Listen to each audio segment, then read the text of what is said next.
Bonsoir à tous et bienvenue dans votre rendez-vous du week-end, le Club de la Presse, émission qui passe au peigne fin les grands faits qui font l'actualité nationale et internationale en cours de la semaine écoulée.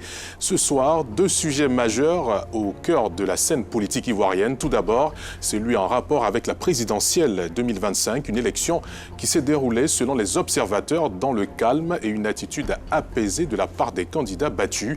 Maturité politique ou calcul stratégique, nous en parlerons dans cette édition. On évoquera aussi cette marche projetée du PPACI le 8 novembre prochain. Alors que le parti annonce la dite marche citoyenne, certaines voix au sein de l'opposition s'en démarquent. Assiste-t-on à une fracture politique ou une simple divergence stratégique? Pour en débattre, nous recevons ce soir tout d'abord Bledson Mathieu, secrétaire général de rédaction à Fraternité Matin. Augustin Couillot, vous êtes journaliste et éditorialiste. Saint-Claver Oula, vous êtes, journaliste et éditorialiste à Le Panafricain. Et enfin, Lancine Bakayoko, journaliste à RTI 1 et chef du service économie. Messieurs, bonsoir et merci d'avoir répondu à notre invitation. Bonsoir. C'est un honneur pour nous de vous recevoir. Et c'est avec ce même plaisir que je vous retrouve juste après cette transition introductive.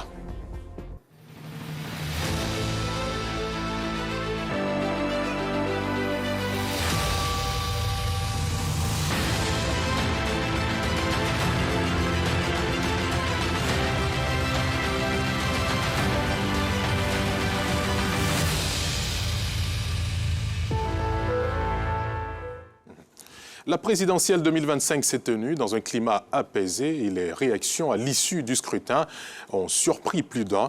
Les candidats malheureux ont pour la plupart reconnu les résultats et félicité le vainqueur. Un fait rare dans l'histoire récente de la Côte d'Ivoire. Faut-il y voir la preuve d'une véritable maturité politique, une évolution démocratique durable ou plutôt une posture tactique en attendant les prochains rendez-vous électoraux? On en parle juste après cette analyse de Siaka Kone. Monsieur Alassane Ouattara. Le verdict des urnes est tombé. Alassane Ouattara demeure à la tête de la Côte d'Ivoire. Une élection marquée par une participation et un scrutin globalement calme, selon la Commission électorale indépendante. Mais au-delà du score, c'est l'attitude des candidats perdants qui retient l'attention. Un fair play salué par plusieurs observateurs dans un contexte politique tendu. Dès l'annonce des résultats provisoires, certains candidats ont reconnu la victoire du président sortant. Jean-Luc Bion a félicité Alassane Ouattara, appelant ses partisans à accepter le verdict des urnes, un geste perçu comme une marque de maturité démocratique. D'autres, tout en contestant certaines irrégularités, privilégient le dialogue et la paix sociale, un signe d'apaisement dans un pays encore marqué par des souvenirs douloureux des crises post-électorales passées. Pour les analystes, cette attitude témoigne d'un progrès dans la culture politique ivoirienne. Le fair play des candidats perdants renforce la crédibilité du processus électoral et montre qu'en Côte d'Ivoire, la démocratie se consolide peu à peu. Mais ce fair play ne signifie pas résignation. Plusieurs opposants appellent déjà à une reconstruction de l'opposition et à une meilleure organisation pour les prochaines échéances. Une manière de transformer la défaite en opportunité politique. Retour sur le plateau du Club de la Presse. Messieurs, nous l'avons entendu dans ce reportage proposé par Siaka Kone, qu'après la proclamation des résultats provisoires de l'élection présidentielle, tous les candidats malheureux ont, autant qu'ils sont, félicité le vainqueur qui est le président sortant, Alassane Ouattara. Comment vous analysez ce fait-là, Bledson Mathieu? Oui, d'abord c'est une bonne chose, on dit c'est une grande première.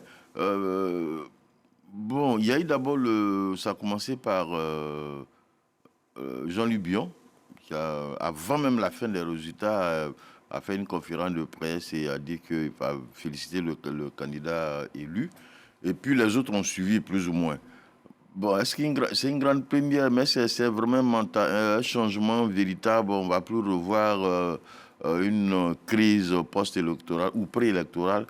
Bon, l'écart était quand même assez énorme. L'écart était assez énorme entre le président Alassane et ses adversaires. Déjà sur le terrain, certains n'ont même pas pu faire deux meetings. Certains n'ont pas pu faire deux meetings. Sur le terrain, ils se sont rendus compte que, bon, il y a les idées qu'on passe, il y a peut-être le nom qu'on a sur l'étendue du territoire, mais pratiquement sur le terrain, là où ils ont convoqué des meetings. Nous, à Fraternité Matin, on avait 2 journalistes qui suivaient chacun des candidats. On avait leur programme, donc on a suivi, on a vu qu'il y a en dehors du RHDP où le candidat a pu respecter son calendrier, où ses lieutenants ont organisé des meetings dans d'autres régions. Pour les autres, c'était pas évident. Voilà. Augustin Couillot, votre analyse de cette situation? C'est une très bonne chose que de féliciter l'adversaire quand, à la suite d'une élection, on a les résultats et qu'on sait qu'on a perdu et qu'on n'a pas gagné. Donc, c'est une bonne chose que cette culture démocratique s'installe dans nos pays. On ne doit pas avoir peur de perdre une élection. Pour certains, ça peut être une étape vers une victoire.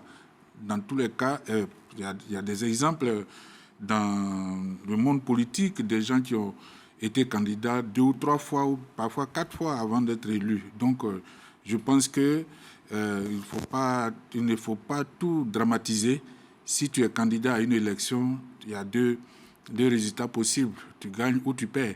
Et tu peux perdre. Donc, quand tu as perdu, que tu reconnais en toute sincérité que ton adversaire a gagné, et tu peux le féliciter, ça te grandit.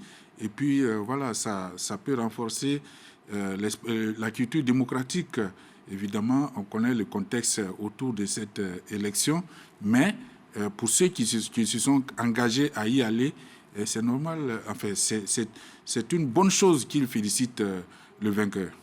Saint-Claver Ola, vous croyez en cette maturité politique qui s'installera dans la sphère politique dès ces élections présidentielles, cette élection présidentielle 2025? Dans ce processus électoral, il était déjà prévu que c'est le président Alassane Ouattara qui allait rempiler pour le 4e mandat. Ça, c'est sûr de tous, malgré les critiques qu'il y a eu de certains adversaires qui ont décidé. Qu'est-ce que vous voulez dire par il était prévu que oui, mais serait le vainqueur? Il se disait déjà que le processus est vicié, que tout est réuni pour que le RHDP demeure au pouvoir, pour que le président Alassane Ouattara soit réélu pour un 4e mandat. Donc ça, c'est sûr de tous. C'est ce que je voulais dire. Mais en même temps, quand vous parlez de maturité, il ne pouvait en être autrement concernant la réaction de ses adversaires, ceux qui ont décidé d'aller à cette élection-là. C'est vrai que les autres, notamment de grosses têtes de la scène politique, ont été recalés, mais ceux qui sont allés, ils ne pouvaient en être autrement. Parce que après avoir critiqué ce processus, après avoir émis des réserves, ils sont allés quand même, et c'est le président Alassane Ouattara qui a gagné. Bon, comme je le disais tantôt, il ne pouvait en être autrement. Et puis, quand on veut contester, il faut avoir des éléments matériels, puisqu'il n'avait pas de représentants dans l'ensemble des bureaux de vote. Donc, du coup, ils n'ont pas eu de retour, ni des PV de représentants, parce que les PV, il n'y avait pas de représentants et autres. Donc, ils se retrouvent devant les faits. Et pourtant, donc, il y a une coalition pour avoir des représentants dans oui, mais il y a eu la coalition, coalition, mais dans certains bureaux de vote où nous sommes allés, on n'a pas vu de représentants de ses adversaires politiques du président Alassane Ouattara. Seuls les représentants du RHDP étaient dans ces bureaux de vote. Donc, il va sans dire que concernant les candidats de façon individuelle, il n'avait pas de retour des résultats de ces différents bureaux de vote. Donc, quand on déclare le vainqueur, bon, ils n'ont qu'à se résigner. Donc, du coup, quand ils se décident à féliciter, c'est vrai que, quelque part, on parle de maturité politique, on parle de fair play, mais cela, il ne pouvait en être autrement. D'accord. Lansine Bakayoko. D'abord, moi, je voudrais féliciter la maturité politique et démocratique du peuple de Côte d'Ivoire. Malgré la défiance, malgré des intimidations, malgré la violence, le peuple est sorti en grand nombre pour pouvoir exprimer son droit de vote. Et ceux qui ont félicité le vainqueur, oui, c'est un signe de fair play, mais c'est un signe que la démocratie est ancrée, est en train de se formaliser dans notre pays. Mais je ne suis pas débordant d'optimisme aussi, parce que si ça en a été ainsi, c'est parce que les fauteurs, les spécialistes des troubles n'étaient pas dans la course. C'est ça qu'il faut attendre. Peut-être ces entrepreneurs de troubles-là, si demain, ils reviennent dans l'arène politique, dans le jeu politique, et qu'ils félicitent également les vainqueurs, alors là, moi, je vais commencer à espérer. Mais il faut être un peu mesuré quand même. Parce que ces gens qui aiment le chaos, là, ils rôdent encore autour du processus électoral. Donc, il faut rester quand même mesuré. Ce pourrait être un premier pas, puisque les candidats, pour la plupart, viennent des partis de l'opposition, même si certains sont allés à cette élection en tant qu'indépendants. Oui, mais ceux qui sont sortis de ce camp-là, c'est parce que ceux-là sont des hirondelles.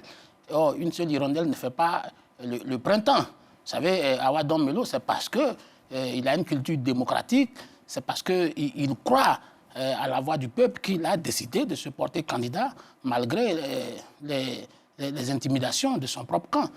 Et pareil pour Jean-Luc Billon qui, lui, a préféré ne pas écouter les chants de signes de ses amis de parti, donc qui a décidé de se mettre sur la ligne de départ. Mais je répète que s'il y a eu des coups de fil pour féliciter le vainqueur, c'est parce que tous ces gens qui sont allés aux élections, ce sont des gens qui sont effectivement des démocrates, contrairement à d'autres partis qui ont décidé de forcément détruire la Côte d'Ivoire et ne pas aller aux élections. Bon, heureusement que le peuple de Côte d'Ivoire leur a tourné le dos, le peuple de Côte d'Ivoire ne veut pas écouter tout ce qui va constituer les motifs de destruction de la Côte d'Ivoire. Augustin Couillot, est-ce qu'on parle de nouvelle culture démocratique ou simple calcul politique de la part des perdants? Bon, je ne crois pas que ce soit des simples calculs politiques.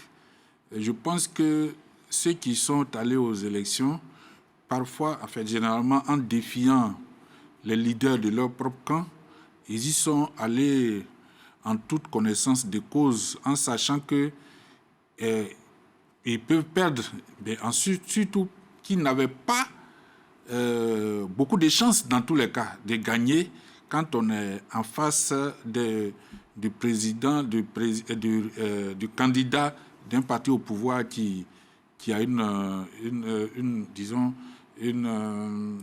position qui est écrasante. Donc, je veux dire que ces gens se sont dit certainement qu'on ne peut pas gagner, mais si on y va, ça peut être parce que pour la plupart c'était une première expérience. Donc on peut au moins montrer que on n'est pas des gens qui sont de mauvaise foi. Donc certes on n'a pas eu grand chose, mais au moins on félicite celui qui est élu et puis on espère peut-être pour certains revenir un autre jour parce que il ne sert à rien. Ils ont fait même campagne sur le fait qu'il ne fallait pas troubler le processus électoral. Donc, ce n'était pas à eux de le troubler davantage après avoir été déclaré perdant. Mais je veux dire, comme Oula le disait, la victoire du président Alassane Ouattara était annoncée depuis très longtemps. Donc, ils savent très bien qu'ils n'avaient pas grand-chose à gagner ou à perdre, mais au moins montrer de la dignité. Montrer de la dignité en félicitant et en apaisant davantage le processus qui était dans une mauvaise passe avec tous le boycott. Enfin, je ne dirais pas le boycott, mais les appels de contestation de certains poids lourds, des poids lourds de l'opposition. Évidemment, l'autre, comme on appelle, Lanciné parlait tout à l'heure, mais je pense qu'ici, on ne parle pas de ceux qui n'ont pas participé. On parle de ceux qui ont participé et qui ont félicité. Maintenant, si les autres avaient participé, on verrait s'ils avaient été autorisés à participer. On aurait vu s'ils allaient féliciter le vainqueur ou non. Parce que, évidemment, ça pouvait être eux les vainqueurs aussi. On peut imaginer que c'était pas forcément le président candidat qui était le vainqueur. Est-ce que le président candidat serait prêt à cet instant à les féliciter aussi? Donc, si les autres ont donné un bon exemple, peut-être que pour le futur, ça doit être suivi. Mais dans tous les cas, il faut leur rendre hommage pour cet esprit et ne pas y voir forcément un calcul politicien ou un calcul politique. Non, ils ont félicité. Le problème, c'est que ceux-là n'ont jamais félicité, depuis leur carrière politique, n'ont jamais félicité quand ils ont été battus. Mais ils ont toujours engagé la force. C'est pas évident. Il ne faut pas dire qu'ils n'ont jamais félicité. Il y a eu les élections de 2010 auxquelles le président Ouattara était candidat, auxquelles le président Gbagbo était candidat, Bédié était candidat. Donc, il y a eu d'autres. Non, en 90, ils n'ont pas félicité le président Félix Houphouët-Boigny. En 95, ils n'ont pas félicité. En 2020, en 2000, ils n'ont pas félicité. On l'a signifié lors de l'introduction de ce sujet, c'est une première. Le général Robert Gueye n'a pas félicité. On l'aura bien compris, Lansine Bakayoko. Terminé sur ça, Augustin Couillot. En 90, le président Laurent Gbagbo n'a pas contesté sa défaite. Si, il a contesté. S'il vous plaît, j'étais déjà journaliste en 90. Nous aussi, nous étions là. Oui, vous étiez là, mais je veux dire, en 90, Laurent Gbagbo n'a pas contesté sa défaite face à Laurent Gbagbo. Avec la fraude. Oui, mais ça ne veut pas dire qu'il a contesté sa défaite. En 95, il n'était pas candidat. En 2000, il a gagné le boycott actif. Oui, avec Alassane Ouattara. Il a engagé le boycott actif avec le parti d'Alassane Ouattara qui était dans le Front républicain avec Laurent Gbagbo. En 2000, Laurent Gbagbo a gagné les élections. C'est Général Gueye qui avait gagné. Non. Lansine Bakayoko, s'il vous plaît. Augustin Couillot, terminé là-dessus, s'il vous plaît. Donc, dans tous les cas, il ne faut pas désigner, il ne faut pas chercher à dire des gens qui n'ont même pas été autorisés à participer. Il ne faut pas venir dire que s'ils avaient été là et que c'est des vendeurs de troubles. Non, il faut éviter. Moi, je pense qu'il faut féliciter ceux qui ont félicité le vainqueur et on avance. Peut-être que leur exemple va servir pour l'avenir. C'est bien noté. C'est bien noté. Bletson Mathieu, est-ce que vous pensez que cela fera exemple pour les autres scrutins? On en a un autre en décembre. Est-ce que cela permettra d'apaiser l'atmosphère pour qu'on n'ait pas de troubles pendant les élections et que ces leaders-là puissent donner exemple à leurs différents partisans? Oui, je suis heureux que vous ayez commencé votre question en disant qu'il y en a d'autres. Ce n'est pas une culture en Côte d'Ivoire de féliciter. On a les législatives, on a les municipales, on a les régionales. Et chaque candidat a exactement les résultats. Chaque candidat a exactement les résultats. Avant même que la CEI ne se prononce, pratiquement, on ferme les bureaux de vote à 18h avant 20h. Chaque candidat connaît son sort. Mais on ne prend pas son téléphone pour appeler, pour féliciter. On ne se rend même pas au domicile. Parce que pour l'intérieur, par exemple, il se trouve souvent que les QG sont, comme les villes sont très petites, sont très proches les uns des autres. Même pour même aller se rendre chez l'adversaire, ce n'est pas notre culture. Je veux aussi préciser que la nature des candidats cette année est un peu différente. Tu as Jean-Luc Bion qui, depuis un moment, depuis pratiquement 2 ans, dit « je serai candidat » avec le PDCI ou pas le PDCI. Tu as Mme Simone Yves Babou qui elle-même a dit « je ne vais pas aux élections » en soutien aux candidats du PPACI et du PSCI qui n'avaient pas qualité d'éligibilité. Donc en soutien à cela, elle a dit « je n'y vais pas ». Sauf que, selon ce que Blé Goudé nous a expliqué, quand elle a pris cette décision, elle s'est aperçue que ceux-mêmes qui voulaient défendre sont allés prendre leur kit et s'apprêtaient à aller aux élections. Donc elle a décidé d'y aller également. Tu as Henriette Lago qui commence un peu à professionnaliser la chose. On la voit à chaque élection pratiquement et puis elle disparaît, elle réapparaît. Bon, donc ça, les natures ne sont pas les mêmes. Bon, maintenant, est-ce que si le Front républicain avait participé, ou plus exactement le PPACI et le PDCI, on ne peut pas non plus dire, je ne suis pas d'accord avec eux, que ce sont des gens qui ont été exclus, qui sont restés dans leur coin et qui ont laissé l'élection se dérouler. Non, il y a eu d'abord notre vote. Ils ont voulu empêcher les élections. C'est un gros risque quand tu es dans l'opposition de dire je sors mes militants, j'appelle le militant à sortir. Si tu réussis, tu as gagné. Si les gens ne t'écoutent pas, c'est une perte. Parce que ça, là, c'est sur la place publique.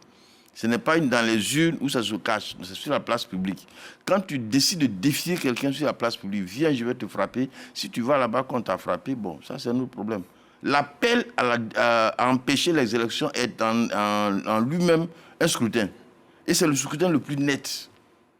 Quand tu appelles que les gens ne sortent pas, il ne faut plus te passer pour un poids lourd. Il faut te poser des questions. Voilà. Si tu n'es plus un poids lourd, c'est vrai que je suis un peu gêné de dire non, les poids lourds. Ils sont poids lourds où? Ils ont appelé à descendre dans les rues. Nous tous on regardait. Vous avez vu à un moment donné, les gens il y avait la psychose. On dit non, on ne doit pas élection, puisque quand même le PDCI, le PPACI ensemble, ils disent qu'on ne doit pas élection le 25, il n'y a pas d'élection du tout. On nous a dit on a 16 jours pour libérer la Côte d'Ivoire. Bon, les gens ont eu peur, ils ont fait des provisions. Bon, il n'y a rien eu. Donc, tu es poids lourd où? En toi qui appelais les gens à descendre, et puis ils ne sont pas sortis, et puis peut-être Jean-Luc Bion, qui est quand même venu en deuxième position, finalement, c'est plus qui est poids lourd. Hein. Donc, il ne faut pas dire qu'ils ne sont pas allés aux élections. Mais ça, je ne suis vraiment pas d'accord avec ça. Ils ne sont pas allés aux urnes, mais ils sont allés aux élections. Ils ont testé leur popularité. Bon, mais ça a donné ce que ça a donné. Saint-Claver Oula, est-ce que vous croyez en ce type d'image où on voit plusieurs anciens présidents réunis autour de celui qui est en fonction, un peu comme au Libéria ou dans d'autres pays de l'Afrique, en Côte d'Ivoire? Est-ce que vous y croyez, vous? Oui, bien sûr, j'y crois. Vous savez, ça peut arriver en Côte d'Ivoire, à condition que les conditions pour réunir tous ces présidents et anciens présidents en même temps, toutes ces conditions soient réunies. Quelles sont ces conditions-là? Mais ce sont des conditions de transparence. Ce sont les conditions de... En fait, il faudrait que les uns et les autres acceptent le jeu démocratique. Quand les conditions de ce jeu démocratique, il s'agit de quoi? Il s'agit de ne pas mettre en avant des manœuvres dolosives, c'est-à-dire des manœuvres qui vont permettre que des candidats soient éliminés, soit en utilisant la justice, ou bien en utilisant, comment dirais-je, que ce soit des manœuvres politiciennes. Mais si toutes ces conditions sont... Vous parlez du Ghana, vous parlez du Sénégal, vous parlez d'autres pays, mais là-bas, les institutions sont fortes. On a vu, par exemple, au Sénégal, ce qui s'est passé. On a vu comment le Conseil constitutionnel a manœuvré. On a vu comment l'opposition a pu se regrouper. Donc, ce sont des éléments qui font qu'on a vu aussi leur commission électorale là-bas aussi travailler de façon transparente. Donc, quand les conditions sont réunies et que les élections ont été tenues et que les résultats ont été proclamés de façon transparente, mais vous-même, vous n'avez même plus le courage, quand vous constatez que vous avez perdu, de contester les résultats. C'est très clair. Il faudrait que des présidents en fonction acceptent le jeu démocratique et acceptent de perdre et aussi de féliciter l'adversaire quand il a gagné et de se retirer. Donc, c'est possible en Côte d'Ivoire. C'est possible que cela se fasse en Côte d'Ivoire. C'est possible quand les campagnes électorales sont menées dans le bon sens, sous le bon ton, sans menace. C'est possible. Donc, vous voyez, il suffit de mettre en confiance les populations. Et cette confiance-là doit partir des lois qu'il faut appliquer de façon transparente. Il ne faut pas actionner la justice de sorte à écarter des candidats qu'on juge gênants ou qu'on juge susceptibles de mener un certain nombre d'actions allant vers la victoire. Donc, moi, j'y crois. J'y crois et je pense que là, maintenant, le président Alassane Ouattara vient d'être élu. Si le président Alassane Ouattara crée les conditions de rassemblement de l'ensemble des Ivoiriens, c'est parce que c'est lui qui a les manettes. Et je le dis chaque fois sur ce plateau quand je suis invité, je dis, le président Alassane Ouattara, aujourd'hui, c'est, comme on le dit par le passé, c'est le père de la nation. C'est lui qui détient les manettes. S'il crée les conditions de dialogue, s'il crée et les conditions politiques, et les conditions... Bon, c'est lui qui est la magistrature suprême, comme on le dit, il n'est plus à la tête de la magistrature, mais c'est lui qui est là. S'il crée l'ensemble de ces conditions qui vont rassurer toute la population ivoirienne. Vous voyez, il n'y aura pas de psychose, il n'y aura pas de crise.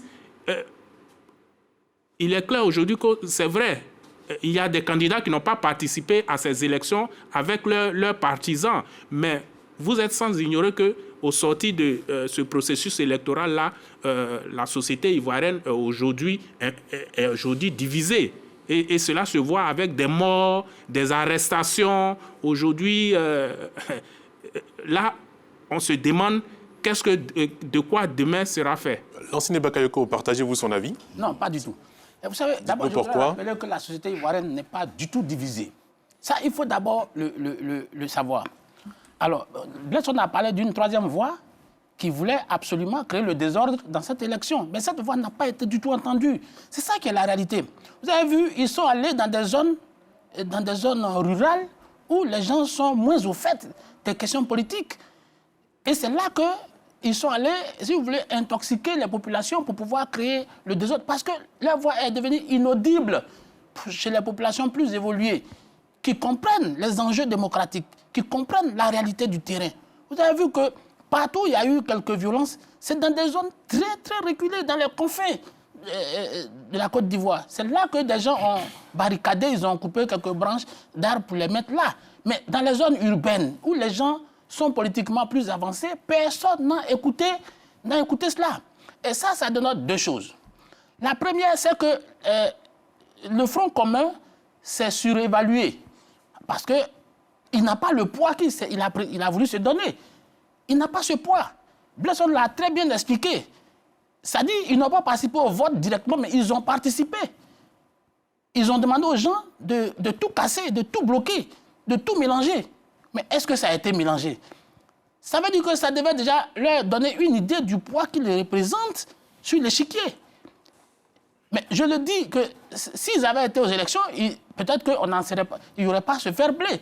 Parce que souvenez-vous que ce Front commun-là, ceux qui le composent, c'est des mauvais perdants. Ils n'ont jamais reconnu leur défaite à une quelconque élection. Voyez-vous même les élections municipales, les dernières élections municipales, où tout le monde a participé. Les jeux étaient clairs. Bon, ils se sont en sortis à peut-être 2 ou 3 communes sur 201 communes, mais ils n'ont pas voulu admettre. Qu'est-ce qu'ils ont propagé dans la population? Ils ont parlé de fraude, ils n'ont pas voulu admettre leur réelle situation. Ils n'ont pas voulu admettre qu'ils ont perdu les élections municipales. Ça veut dire que les gens sont dans une disposition d'esprit. Et tout à l'heure, Kyo ne m'a pas laissé le dire. Mais vous avez vu, en 90, ils ont contesté les élections, je l'ai dit. Ils ont dit qu'ils n'avaient pas perdu les élections. En 95, c'était le boycott actif. En 2000, il y a Guy Robert qui avait été déclaré vainqueur. Ça, il faut le rappeler. Mais ça a été contesté. Bon, la rue a finalement donné raison au président Laurent Gbagbo. Mais en 2010, tout s'est passé de façon transparente. Blaise aime à le rappeler tous les jours. Les choses sont passées de façon transparente. Tout le monde a vu. Mais à la fin, les gens ont contesté. Ça veut dire qu'il y a des gens qui doivent développer davantage leur culture démocratique. Savoir qu'en démocratie, il y a un perdant et il y a un gagnant. On n'est pas toujours gagnant quand on est en démocratie. Et donc, ce que moi je souligne, c'est qu'ils seront sanctionnés davantage par le peuple ivoirien. Parce que cette année, ils ont tout fait pour que le pays s'embrase. Mais le peuple ivoirien n'a pas écouté. Donc, même si on va aux élections législatives, à moins qu'ils utilisent les gourdins et les haches, parfois des armes à feu, comme ça a été le cas, s'ils le refont, peut-être qu'il y aura encore des troubles. Mais la maturité politique aujourd'hui du peuple ivoirien laisse à espérer que la Côte d'Ivoire est sur le bon chemin. Augustin Couillot, la prédiction de Lansine Bakayoko est vôtre? Bon, non, moi je pense qu'il y a un discours après la présidentielle du 25 octobre. Il y a un discours qu'il faut abandonner. Lequel? Ce discours qui dit que les autres ne sont rien. Non. Les autres dont on parle comme ça n'ont pas été candidats. C'est vrai qu'ils ont appelé à empêcher le vote, ça n'a pas marché. Les Ivoiriens n'ont pas écouté. C'est ce qu'il faut dire. C'est ce que tu dis. Moi, Couillot, j'ai dit que ça n'a pas marché. Ils n'ont pas réussi à empêcher l'élection du 25 octobre. Mais Je veux dire, je ne sais même pas comment il le pouvait face à un État qui décide qu'il y a des élections tel jour et qui a toute l'armée, qui a la police, qui a la gendarmerie, et avec la psychose qui est dans la population, je me dis que c'était un défi difficile à tenir. Il y avait tout ce matériel, et puis il a été évincé. Il avait tout ce matériel. C'est ça la réalité, il faut reconnaître ça. Poursuivez Augustin Couillot, l'enseignant Bakayoko. Merci de ne pas l'interrompre. Voilà. En 2000, personne n'a dit qu'il fallait empêcher la tenue de l'élection. En 2000, il y a eu l'élection. Il y a eu une crise au moment de la proclamation des résultats. Donc ça, c'est du passé. Mais j'ai dit que c'était un pari difficile à tenir que de dire que... Parce que même si, quelle que soit l'ampleur de la non-participation, quel que soit le nombre de participants, ceux qui ont été candidats allaient être départagés par les voix de ceux qui ont participé. Donc, il faut qu'on arrête de dire que les autres ont participé à l'élection de cette façon. Non. Ils n'ont pas réussi à empêcher le vote, mais dire qu'ils ne représentaient rien, ça aussi, ce n'est pas une vérité. Je ne dirais pas que c'est faux, mais ce n'est pas une vérité. Parce que c'est sur le vote dans les urnes qu'on aurait pu juger. On n'a pas pu les juger. Ici, l'idée, la question qu'on nous a posée, c'était est-ce que c'est une culture démocratique? Comment on interprète les félicitations adressées par les candidats malheureux. Les candidats malheureux à l'endroit du vainqueur. Et qu'est-ce que vous répondez à cette question? J'ai dit que c'est une bonne chose.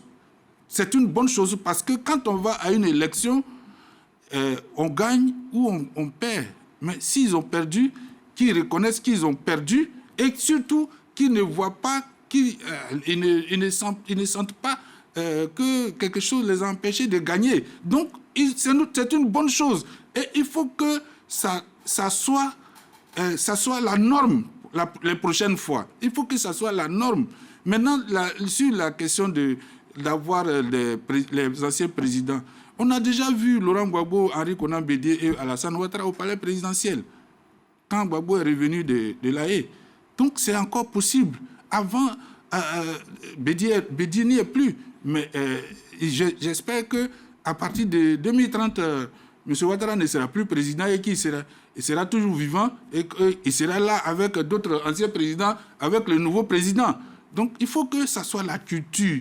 Il faut que, dès lors que M. Ouattara est élu et que les perdants l'ont reconnu et qu'on entre dans un nouveau processus électoral législatif, il faut qu'il apaise la tension. Il faut qu'il apaise, parce qu'il y a une tension. Il n'y a pas de tension. Il n'y a pas de tension. Mon ami, tu ne peux pas dire qu'il n'y a pas de tension. Mais parce que, à moins que tu considères que là où il n'y a pas eu les votes, à moins que tu considères que là où il n'y a pas eu de vote, ne font pas partie de la Côte d'Ivoire. C'était des caprices. Non, mais quel que soit... C'était pas des tensions. Lanciné, excusez. De terminer cette intervention. Là où il n'y a pas eu de vote, c'est des partis de la Côte d'Ivoire. Et c'est des gens qui ne sont pas contents de n'avoir pas participé au vote. Parce qu'il y en a qui n'ont pas participé au vote de leur plein gré. Mais il y en a qui n'ont pas participé au vote parce qu'ils ont été empêchés. À ton avis, l'argument selon les... Excuse-moi, même les villages sont partis de la Côte d'Ivoire. Ceux qui ont mené l'expédition à Nayo, tu penses que c'était quoi l'argument? Parce qu'on les a empêchés de voter. C'est pour ça qu'ils sont allés brûler les gens à Nayo. Donc ils ne sont pas contents. Ils n'ont pas participé au vote. Donc ils sont allés brûler des gens. Et il ne faut pas croire que...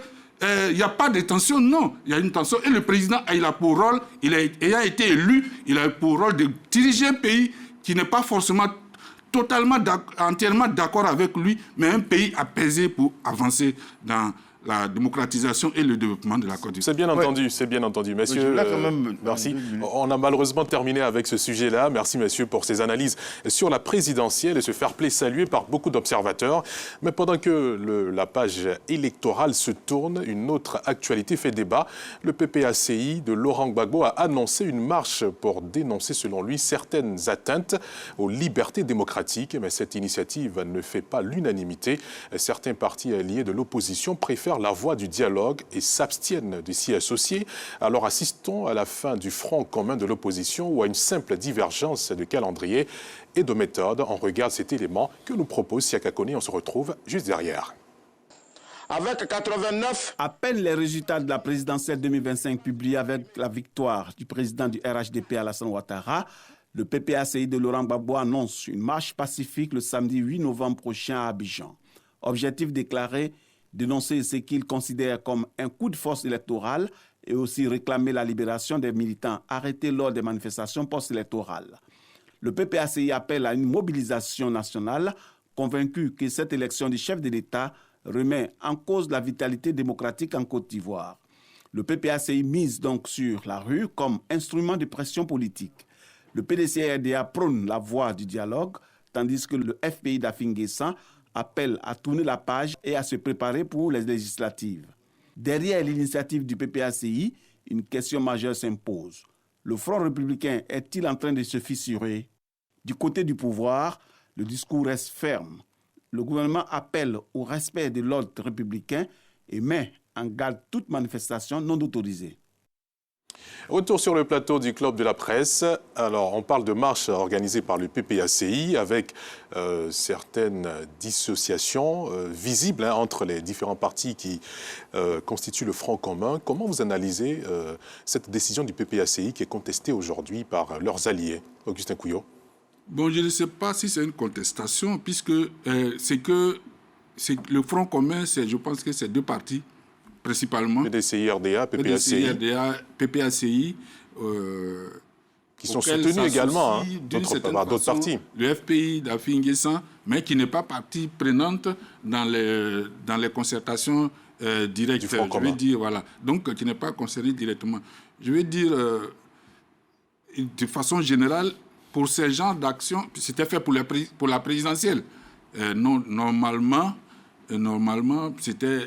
ça devrait être fini du Front commun après la présidentielle qui a eu lieu malgré leurs actions. Donc, maintenant, je pense que si le PDCI, selon ce que j'ai lu quelque part, le PDCI n'a pas été associé à la prise de cette décision. Donc, c'est normal qu'ils ne se sentent pas concernés. Maintenant, les partis peuvent faire leurs analyses, leur bilan, et soit dire que, bon, écoutez, le Front commun n'a pas atteint ses objectifs. Donc, même si ce n'est pas encore dissous officiellement, il y a la voie de comment on appelle ça, les législatives, le calendrier est serré. Il faut déposer très, très rapidement les listes pour aller aux élections. Donc, il faut, aux législatives, donc il faut vite faire le bilan, il faut analyser. S'il faut y aller d'abord, prendre les décisions. Je crois que le PDCI officiellement est déjà d'accord pour aller aux législatives. Donc, il préfère se concentrer sur ça. Maintenant, le PPACI a pris sa décision de façon souveraine et il est engagé dans son processus. Bon, il pense qu'il est suffisamment responsable de ses actes et non forcément s'appuyer ou bien s'associer avec quelqu'un pour si c'est une marche. Moi, concernant la marche particulièrement, moi je pense que en principe dans un pays, une marche ne devrait pas faire peur à quelqu'un parce qu'une marche, on peut l'encadrer. Il suffit que les gens qui annoncent la marche s'adressent aux autorités qui règlent la situation, notamment le ministère de l'Intérieur ou bien la préfecture, pour qu'on détermine un itinéraire, point de départ, point d'arrivée, et puis en principe, ça ne devrait pas faire peur. Maintenant, si les gens... il y a une arrière-pensée qui dit que toute marche est une action insurrectionnelle, là, il y a un problème. Bletson Mathieu, une marche pour réclamer quoi de la part du PPACI? Bon, d'abord, on n'a pas peur. Hein. C'est-à-dire, on a eu effectivement pas avant les élections, on pensait que le Front commun, en faisant une marche, ça pouvait vraiment... Bon, on a vu que ça ne va pas quelque part. Ils ont juste réussi un jour à quitter le tribunal de Yopougon pour arriver à Figayo. Mais c'était ça le Donc but. ça ne peut pas bloquer une capitale, ça ne peut pas bloquer un quartier. Mais par contre, ce qui s'est passé, c'est que le Front républicain a fracturé les deux principales formations qui le composent, le PPACI et le PDCI, en deux morceaux. Aujourd'hui, si tu fais une lecture, le PDCI, c'est deux. Il y a El Paris, El Côte d'Ivoire. El Abidjan, pour parler comme... ouais. Où tu as vu ça? Non, je t'explique. C'est pas Poursuivez. Oui. Tu as, pendant la période du Front commun et l'appel à l'insurrection, tu as le PDCI d'Abidjan qui a fait une déclaration lue par... qui a fait une déclaration qui a été lue par Apocalypse, qui se dissociait des appels à l'insurrection, qui n'était pas d'accord avec les histoires de dans 7 jours, on va dégager, les étrangers doivent nous donner notre pays. Si, le PDCI a fait non.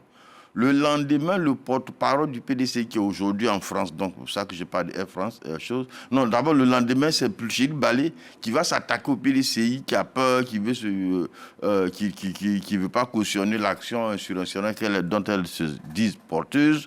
Et puis, le porte-parole du PDCI rassure Pulchil Balé, le président Thiam, mais avec toi, on te soutient, fais tomber le pouvoir, on est là.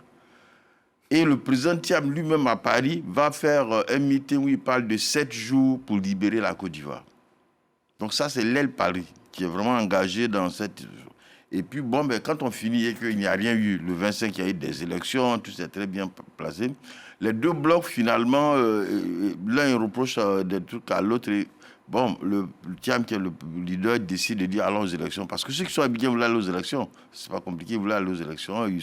Certains sont déjà des élus, d'autres pensent qu'à telle ou telle localité, ils ont toutes les chances de gagner une élection. Bon, côté PPAC, c'est la même chose.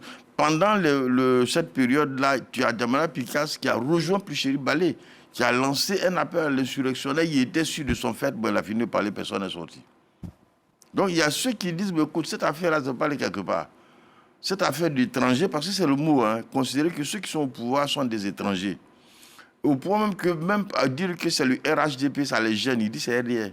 C'est-à-dire qu'en Côte d'Ivoire, on est habitué à des anciennes formations, des nouvelles formations. Quand Babou arrive au pouvoir, il crée le LMP, tout le monde appelle ça LMP. Quand il revient de là, il crée PPAC, tout le monde appelle ça PPAC, on dit pas FPI. Mais depuis l'existence du RHDP, il y a encore des gens qui disent non, ça n'est pas RHDP, c'est RDR. Et quand ils disent du RDR, il y a une notion d'exclusion qui est dedans. C'est-à-dire qu'ils considèrent que les premiers militants du RDA, c'est des étrangers. Et le langage qui a été tenu par un certain nombre de leaders était qu'il faut arracher le pays aux mains des étrangers pour le donner à la Côte d'Ivoire. Donc, quand on finit cette affaire portée par Pulcheri Balé, que Damara Picasse va venir appeler que ça ne va pas quelque part, il y a une tranche qui dit allons aux élections législatives. Le président Laurent Gbagbo, en parlant, a dit après les législatives, je me retire. Après les législatives, je me retire. Ça veut dire qu'il est d'accord pour les législatives. Mais il y a un autre front assez dur qui dit non, on continue de défier et qu'on va marcher le 11. C'est pour ça que je disais tout à l'heure que tu as eu deux fractures au sein des deux formations principales. Bon, c'est pas quelle est l'aile qui va le plus emporter, mais c'est beaucoup plus probable que ce soit ceux qui veulent aller aux législatives. Saint-Claver Oula. Oui, ben, c'est clair que au niveau du Front commun, il y a deux voix différentes qui s'expriment. Hein. Il y a le PDCI. J'ai pu avoir une personnalité du PDCI qui m'a dit que pour cette marche, il n'y a pas eu de concertation. Et donc, cela se voit clairement que le PDCI se prépare à aller aux législatives et le président du PDCI, le ministre Tidjane Thiam lui-même, il a dit ouvertement, il a appelé ses militants à se mobiliser pour les législatives à venir et un communiqué a été déjà fait pour que ceux qui veulent être candidats dans leurs différentes zones déposent un certain nombre de documents. Il y a eu une liste qui a été communiquée aux uns et aux autres. Potentiels candidats. Voilà, de potentiels candidats. Et concernant le PPACI, il n'y a pas encore eu une réaction officielle. Mais il faut dire que des échanges que nous avons eus ici et là avec quelques personnalités, il y en a qui veulent aller à cette élection-là. Il y a même un élu, celui de Bangolo, le député, je crois, oui, Guéhi Lénas, qui s'est prononcé sur les réseaux sociaux et qui a dit que lui, il souhaiterait que son parti aille aux législatives. Maintenant, quant à la marche, est-ce que cette marche-là, c'est pour contester la tenue des législatives à venir ou bien cette marche encore, elle a pour objet de ne pas reconnaître le président qui vient d'être élu pour un 4e mandat? Bon, c'est vrai, son élection a été remise en cause, son 4e mandat jugé anticonstitutionnel a été remise en cause, mais bon, je pense qu'il faut, quand on appelle des militants quand même à marcher, il faut faire le bilan de ce qu'il y a eu. Il y a eu la marche du 11 octobre. Selon moi, l'opposition a voulu aller au rapport de force. Ils l'ont souligné ici tout à l'heure. L'opposition a voulu aller au rapport de force et elle s'est heurtée à la mobilisation de l'armée, la mobilisation des militaires qui n'ont pas permis que des militants sortent véritablement pour s'exprimer. Il y a eu une certaine répression qui a fait qu'il y a eu la peur, il y a eu même des images qui ont été relayées sur les réseaux sociaux et autres. Il y a eu la psychose qui a été créée. Et puis, il faut le rappeler, par rapport aux autres élections antérieures, il y a eu des événements de 2020, il y a eu des morts, il y a eu des événements de 2015, il y a eu des morts, il y a eu des événements surtout de 2011, où il y a eu plus de 3000 morts officiellement. Mais quand on parle de ces différents événements jusqu'à aujourd'hui, quel élément, qu'est-ce qu'on retient? Le gain, c'est quoi par rapport à tous ces morts, le gain? Quel est le gain que ceux qui sont tombés par rapport aux martyrs ou bien par rapport à la lutte, par rapport à l'engagement qu'il y a eu? Quel est le gain aujourd'hui? En fait, c'est ça. C'est ça. Est-ce qu'il faut continuer? Et quand on continue, qu'est-ce qu'on gagne en continuant? Et quelle est la stratégie? Est-ce qu'il ne faut pas changer de stratégie ou bien est-ce qu'il faut aller tête baissée? Je pense que c'est à cela que l'opposition qui appelle à marcher aujourd'hui doit véritablement réfléchir et essayer de réadapter sa nouvelle stratégie pour pouvoir tirer son épingle du jeu. Lansine Bakayoko, est-ce que l'opposition doit toujours user des mêmes méthodes telles que le PPACI s'apprête à le faire avec la marche pour des revendications ou des réclamations? D'abord, je voudrais préciser que ce n'est pas l'armée qui a fait échec à l'insurrection du Front commun. C'est le peuple de Côte d'Ivoire qui s'est posé, qui a fait barrage. C'est le peuple ivoirien qui s'est dressé contre les projets d'insurrection du Front commun. Ce n'est pas l'armée, ce n'est pas la police, ce n'est pas la gendarmerie. C'est l'ensemble de la population ivoirienne qui a dit non. Nous voulons le développement, nous ne voulons pas le désordre. Voilà le message du peuple ivoirien. Maintenant, il y a le Front commun, le PPACI qui a un projet de marche le 8. Vraiment, c'est la dernière énergie du naufragé. C'est la dernière énergie du naufragé. Parce que, d'abord, j'ai l'impression que le PPACI commence à être comme le PLCI de Paris, qui est hors sol. Parce que le PPACI n'arrive pas à comprendre que le peuple ivoirien ne veut plus de ce qu'il veut. C'est ça la réalité. Le PPACI doit comprendre que créer le désordre, mettre en mal la cohésion sociale, ça, le peuple ivoirien n'en veut plus. Et ce message, il doit être entendu par tout le monde. Donc le PPACI est en position de naufragé. Quelqu'un a dit que le pouvoir peut-être aurait peur. Mais attendez, quelle peur? Il n'y a pas de peur. Je ne vois même pas, parce que la masse critique, je l'ai toujours dit, si le rapport de force n'est pas en faveur du Front commun, parce que la rhétorique que ce Front commun utilise n'est pas adaptée à la sociologie ivoirienne. Bledson l'a expliqué. Le Front commun dit qu'il est dans une opération de reconquête territoriale. qu'il veut chasser des envahisseurs qui seraient parvenus au pouvoir. Voilà la rhétorique qui est développée. Mais le peuple ivoirien dit « je ne veux plus entendre cela ». C'est ça, il faut que les gens le sachent.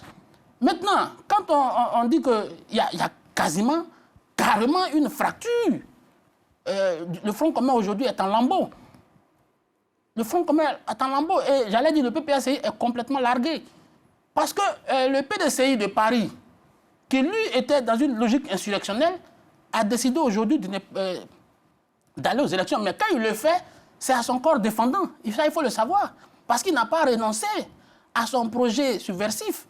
Mais c'est parce qu'il sait très bien qu'il risque de perdre toute son autorité s'il reste dans ce projet. Parce que le PDCI d'Abidjan, incarné par Calix Yapo, est dans une logique, si vous voulez, républicaine, qui dit, nous, on veut participer au processus électoral, nous, on veut participer au processus politique. Donc, si le PDCI de Paris s'entête à vouloir rester dans la logique du PPACI, il risque de commettre une faute politique, de sorte que le PDCI d'Abidjan va aller aux élections et lui va perdre complètement son autorité. Non, il a vu venir la menace et il s'est engouffré. Bon, c'est chimérique, c'est questionnable même, parce qu'en réalité, il n'a plus l'autorité suffisante sur le PDCI RDA, malgré toutes les dénégations que nous observons. Donc, pour ma part, je pense que la marche du 8, c'est encore de la chimère. Même si elle était maintenue, elle ne prospérerait pas. Mais l'État ivoirien ne la maintient pas. Pourquoi? Pas parce qu'on est dans une logique de répression, mais les populations doivent vaquer à leurs occupations. Parce qu'on n'a pas que ça à faire. Après l'élection, il faut que les populations vivent, ils doivent aller au marché, ils doivent aller à la gare, ils doivent aller au champ. Mais on ne va pas passer toute la vie à parler de marche, à bloquer les voies. Non, c'est ça que l'État défend, à mon avis. Ce n'est pas une question de peur de tel ou de tel. Parce qu'en réalité, le PPACI, le Front commun en général ne pèse pas grand-chose. Maintenant, le PPACI seul, franchement, je ne sais pas ce que ça pèse. D'accord. Merci, Lansine Bakayoko. J'aimerais bien vous offrir un autre tour de table, mais le temps qui nous est donné, qui nous est imparti, est arrivé à son terme. Malheureusement, nous sommes à la fin de cette émission. Merci à vous d'être venu participer à cette émission pour la qualité et la hauteur de vos analyses. Ce soir, à travers ces deux sujets, nous avons aperçu une Côte d'Ivoire politique en pleine évolution. Merci à vous, chers téléspectateurs, de nous avoir suivis. Rendez-vous la semaine prochaine, même heure, même plateau, pour un nouveau numéro du Club de la Presse. Merci.